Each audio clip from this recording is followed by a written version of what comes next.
AMH that's anti Mullerian hormone, ये infertility या वंध्यत्व के लिए आजकल बहुत ही कॉमनली की जाने वाली टेस्ट है, इन्वेस्टिगेशन है। और काफ़ी सारे फीमेल्स जो इनफर्टिलिटी के लिए ट्रीटमेंट्स लेते हैं, दे कम विद दिस रिपोर्ट। और लो AMH ये बहुत ही कॉमन भी हो गया है, even at the age of 31 to 33 to even in the early 30s ये कम दिखाई देता है, लो AMH ये फैक्टर जो है। तो व्हाट इज़ AMH? तो AMH is anti Mullerian hormone, जो आपके ओवेरियन रिजर्व को दर्शाता है।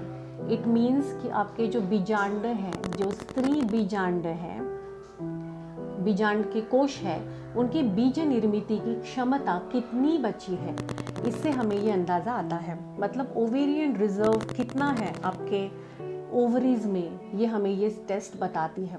लेकिन लो AMH का मतलब ये नहीं होता है कि आप नेचुरली कभी कंसीव कर ही नहीं पाएंगे, या इसका मतलब ये भी नहीं होता है कि आपको IVF या IUI के अलावा कोई और ऑप्शन बचता नहीं है।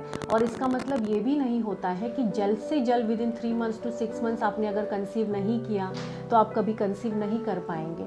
लो AMH definitely is an indication जो इम्पॉर्टेंट है कंसेप्शन के तौर से, बट ये सिर्फ यही बताता है कि आपके ओवेरियन रिजर्व मतलब बीजांड कोश में कितने ओवरीज बचे हैं, स्त्री बीज ओवम बचे हैं। इसका मतलब ये नहीं होता कि आपका स्त्री बीज जो ओवम है वो पूरा ख़त्म हो गया है। It just indicates the ovarian reserve, and इसका मतलब ये है कि आपको बहुत ज़्यादा कंसेप्शन में डिले नहीं करना है। अगर आपकी एज 28 है या 30 है या 31 है, तो आपको बहुत 5-6 साल डिले करना नहीं चाहिए।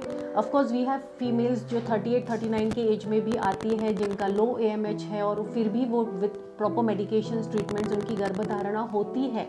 But I only want to say कि डू नॉट गेट स्केयर और डू नॉट गेट अपसेट अगर आपकी लो AMH आती है, but of course do not take it lightly as well. But definitely it doesn't mean कि आप conceive नहीं कर सकते हैं नेचुरली। तो why does this low AMH happen, ये AMH के लेवल्स लो क्यों होते हैं, इसके बारे में हम लोग जानेंगे। तो मोस्ट ऑफ द टाइम्स ये नॉर्मल ही होता है।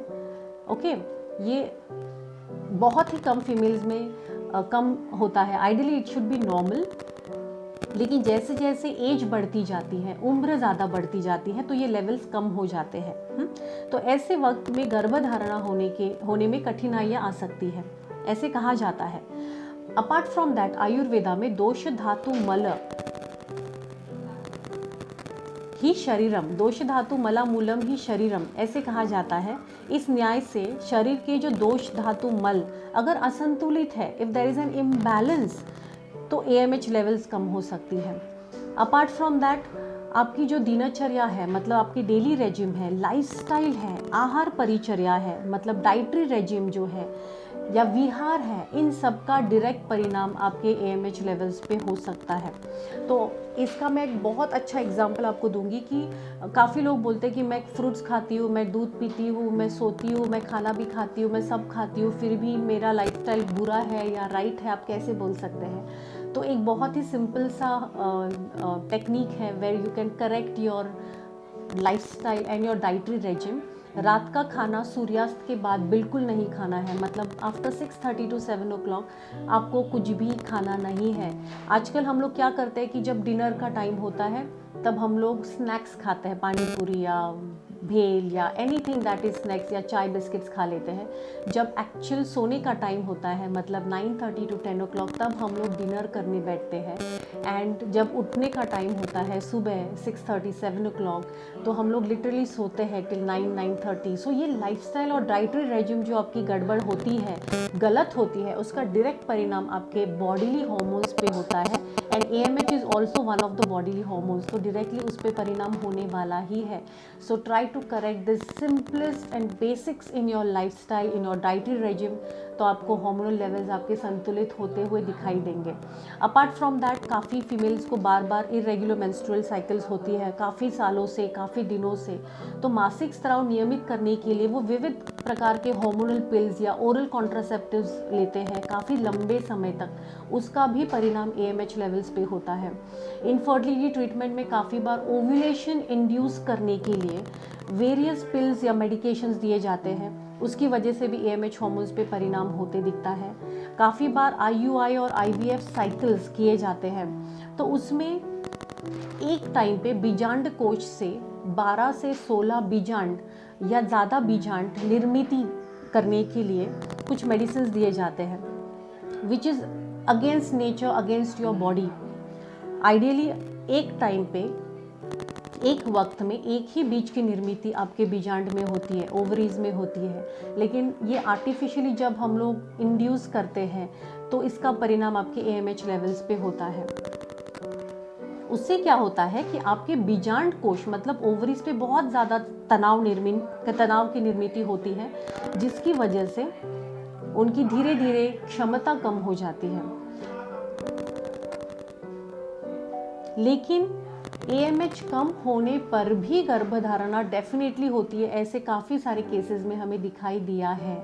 अब हमें ट्रीटमेंट के दौर से अगर हम लोग देखते हैं तो आपको AMH लेवल्स इम्प्रूव करने के लिए क्या क्या करना चाहिए और ये हो सकते हैं कि नहीं। तो let me first assure you कि आपके AMH लेवल्स कम है तो वो आगे आगे चल के कम होते जाएंगे अगर आप ये बेसिक लाइफस्टाइल, दिनचर्या, आहार परिचर्या, बेसिक डूज एंड डोंट्स नहीं फॉलो करते हैं।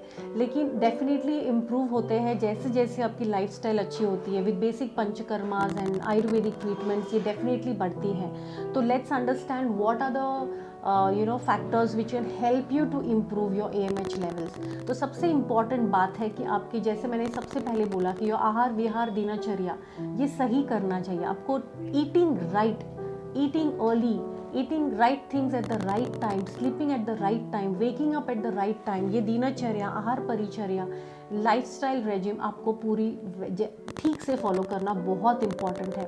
उसके अलावा स्ट्रेस भी बहुत कॉमनली फैक्टर दिखाई देता है when it comes to low AMH levels. काफ़ी फीमेल स्ट्रेस होती है या चिंता ज़्यादा करती है या उनकी मन खुश नहीं होता है, उदास रहते हैं, फैमिली सपोर्ट ओवरबर्डन होता है क्योंकि आजकल फीमेल्स जॉब्स भी करती है प्लस हाउस होल्ड भी संभालती है, plus if she is got one more child in the house, already an elder child, तो ये बर्डन डबल हो जाता है।